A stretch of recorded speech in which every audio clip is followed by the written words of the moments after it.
So what is up, guys? Nick here, helping you to master your technology. iPhone 6s. Many years later, today we're looking at a dinosaur.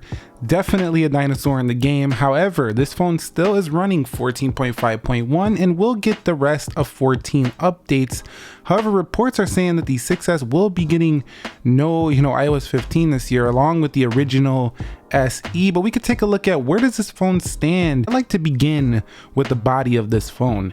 Now, I always liked the aluminum back. I didn't really like the lines on here, so I really liked the iPhone 7, how it got rid of those lines. It just threw it off for me.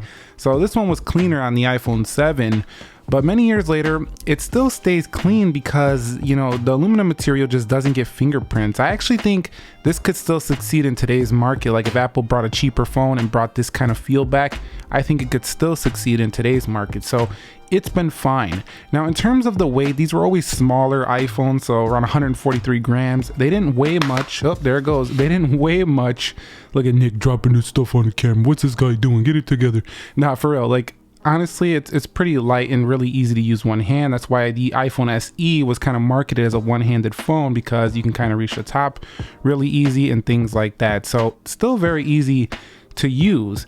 And so I gotta say the body is fine. No IP67, so I was a little bit worried about getting this one wet. And this one doesn't have the stereo speakers, but it did have a headphone jack, so definitely archaic in Apple land to have a headphone jack.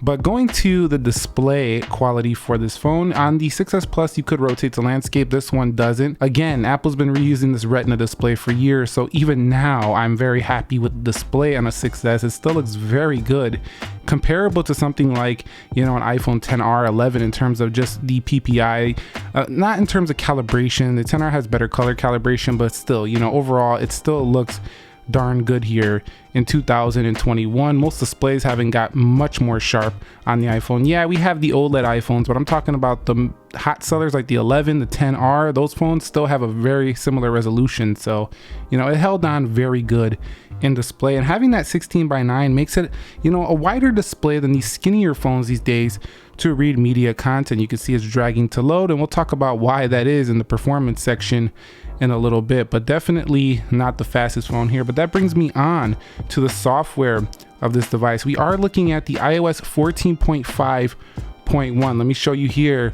with the Geekbench. iOS 14.5.1 on the Apple A9 CPU. This only clocked at 1.85 gigahertz. If you notice, the newer iPhones, even the 7, I think is clocked a little bit higher than this. They're in the 2 gigahertz range, and some of the newer ones might even be up to 3. I have to double check that, but this is a lower clock speed, so definitely you feel it. It doesn't feel quite as snappy when closing applications. Animations looking a little bit choppier these days, but you can still see you got the app library, you can do widgets, you can still enjoy the experience. I would say it's not as bad as like when the iPhone 5s started getting old. That phone started performing like trash. This one is functional. However, it's not, blazing anymore, and you definitely will notice some slowdown. You even seen it when we just opened the news, the animation looking a little choppy there. Crashed app right on camera. You see it's not perfect. It's just not great anymore. But my 6s has been performing like this for a while, and iOS 11 was pretty horrible for me as well on the iPhone 6s. However, I gotta say that functional. It's a functional phone still, so that's pretty good. And talking about the Touch ID, this is still very good here on the iPhone 6s. It does just fine when you put your finger on there. This is a technology you want to see come in display on the newer iPhone, so very happy with the iPhone 6s. And I just like that click. Let's listen to this real quick. Let's bring the microphone down. Isn't that satisfying? That is a satisfying click for this Touch ID right here. Then they brought that capacitive stuff, and then it just felt kind of futuristic, but not quite as tactile as this. That's a tactile feel right there for iPhone 6s. Storage for this device was also kind of low here. So if I go in the settings here and I go back, let me go into storage. You can see right here, the storage on this phone also 64 gigs. It wasn't, it didn't have the highest capacity, no 512 on here, nothing like that. So, you know, you could get this thing as low as 16. So not the strongest storage on an iPhone here, but you know, it still had enough for what people needed. Another thing I noticed is actually quite slow these days is the Bluetooth. At Bluetooth 4.2, connection speeds on Bluetooth are not incredibly quick. I'm not trying to trash this one. I'm just saying a lot of things on the 6S were improved, whereas I think the 7 had some more technologies that made it last a little bit longer until now.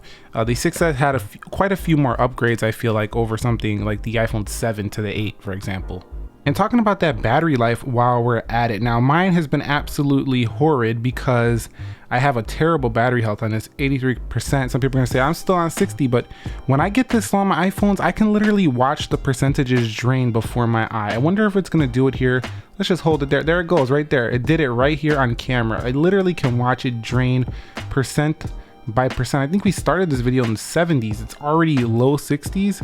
Horrible. There it goes again. 63. Horrible battery life on my iPhone 6s. I just hope it stays on through the remainder of this video. 62. Just ridiculously horrible.